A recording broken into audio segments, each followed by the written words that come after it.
Welcome to another episode of Ed Talks. I just received a message from Robert asking me to help him memorize long lines. He says, I need to be able to memorize several poems fully verbatim so that I can recite it out loud and recall it during exams when I have to use lines from them.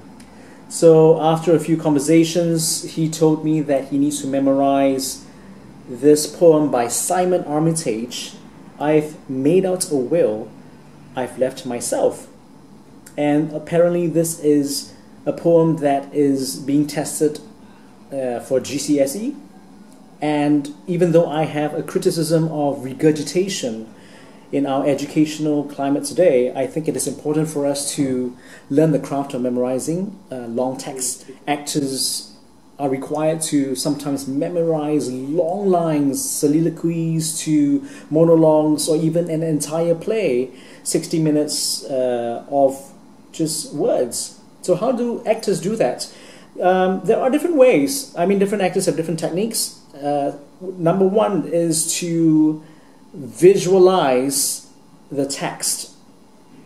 What do I mean by visualize? If there are very strong images that you can create in your mind, sometimes they are very ridiculous images, so you can use these images to create a little narrative so that you remember word for word. Number two is to find words that rhyme, especially in this case because it's a poem. Try to speak aloud so that you can hear the cadence and the rhythm and the words that rhyme, because once you hear the rhyme, you hear the rhyming pattern, you'll be able to remember them even better. All right, number three is to do a little bit of walking. So if you're in your own room, I would like you to sort of walk to a specific corner in your room or to a specific object in your house where you recite a particular line.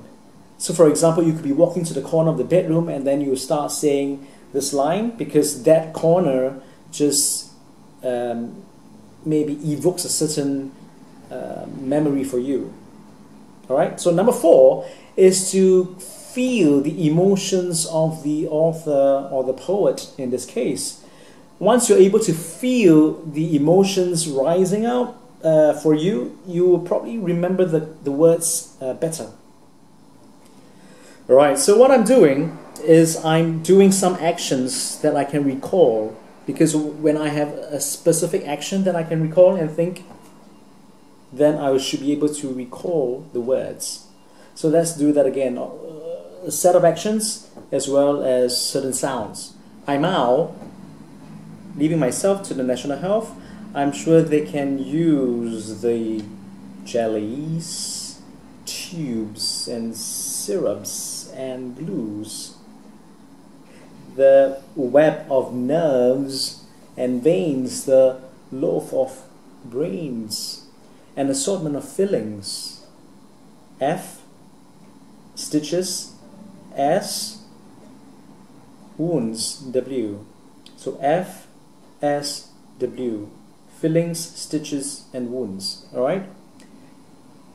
So after wounds, I'm thinking, okay, so there is wound here. Definitely there's blood. Blood. Exactly, right? A gallon exactly of bilberry soup. So it's trickling down and I'm drinking the soup. And then the chassis, which is like the car, or cage. I think of myself being in prison. Same gesture. So it's chassis, or cage, or cathedral. So there's an alliteration of CCC. Cathedral, I think of praying, of bone. And in my mind, I'm thinking that this cathedral is just made of bone, right? I'm thinking, I'm clenching my fists. So all my bones are being clenched. A cathedral of bones. A cathedral of bone. And as I'm doing this, I'm thinking, but not the heart. So from here, I go to the heart, but not the heart. They can leave that alone. They can leave that alone. But not the heart. They can leave that alone. All right? Okay, so let's try it. I've made out a will. I'm leaving myself to the National Health. I'm sure they can use the jellies and tubes and syrups and glues, the web of nerves and veins, the loaf of brains, an assortment of fillings and stitches and wounds, blood, a gallon exactly of bilberry soup, the chassis, the cage, the cathedral of bone, but not the heart. They can leave that alone.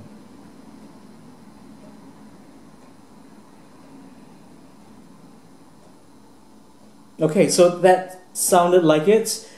I think I made a few mistakes in terms of the chassis or cage or cathedral of bone. But otherwise, it is pretty much how I would have remembered. I think I'm sort of still trying to remember the jellies and tubes and syrups and glues. So I know that I need to remember that a little more. So it's JTSG. So JT, right? So in my mind, maybe I think of JT as a segment. Jellies and tubes. Jellies and tubes. JT. And then SG, syrups and glues, syrups and glues, syrups and glues, okay? And then the web, I remember this one because the web of nerves, so this looks like the N, right? The web of nerves, and then I'm going through the web of nerves and veins. And then the loaf of brains, right? And assortment of fillings, stitches and wounds, that one is fine. And then blood was good, a gallon exactly of bilberry soup, that was perfect. The chassis or cage or cathedral of bone, but not the heart, they can leave that alone. This next stanza is quite difficult, I think. Well, not difficult, but the images are still very much around the coiling and the turning loops. So I need to find something more memorable for me. So they can have the lot. So I'm thinking in my mind, they can have the entire parking lot. They can have the lot. And then the whole stock. So again, the rhyme, the whole stock. Maybe a parking lot, I see a stock, even though it's a different word, you know, a stock flying by, they can have the lots, the whole stock, right? And then the stock is coming down, looping around the loop, and coils, and sprockets. So I can't remember the word sprockets, it's not something that's very common. So I think as it's coming down, the loops and coils, so it's LC, right? Loops and coils, acronym. The loops and coils, sprocket, I would think of a rocket coming out, but I know it's an S word now.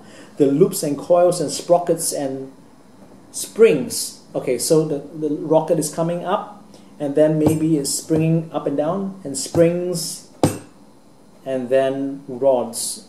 I would imagine that there is a rod at the top where the rocket hits. You know, it's springing, and then there's like a ceiling. There's a rod there, and then on the rod maybe I see the twines, like maybe creepers. You know, some kind of a plant creeping around it. So the twines and cords.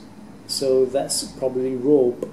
So it's a rope that looks like a plant. The twines and cords and strands. So I'm thinking, so now it becomes actually the plants, the rope, and then the individual strands of, you know, fiber.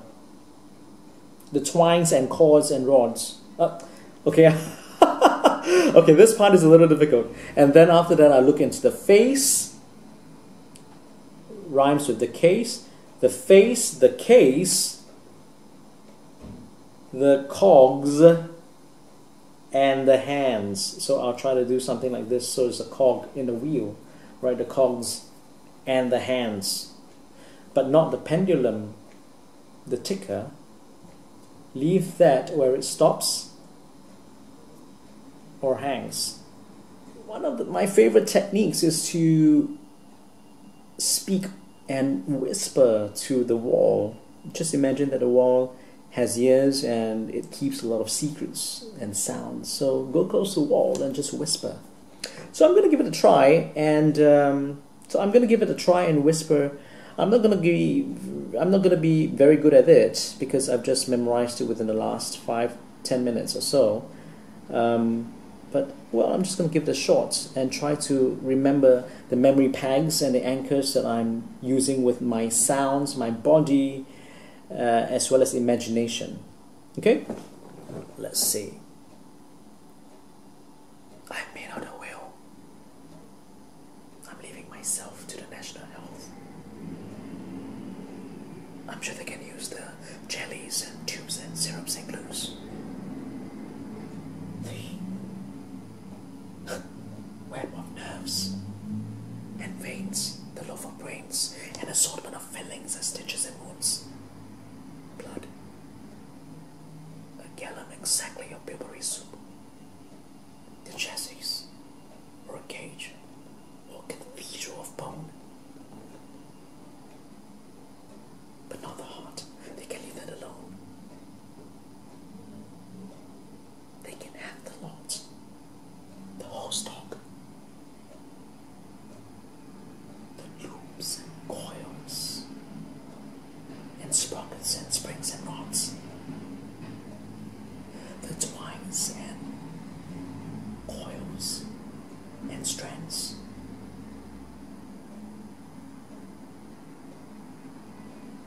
The face, the case.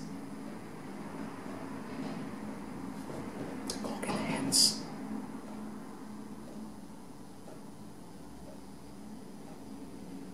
But they cannot. But not the pendulum. Not the ticker.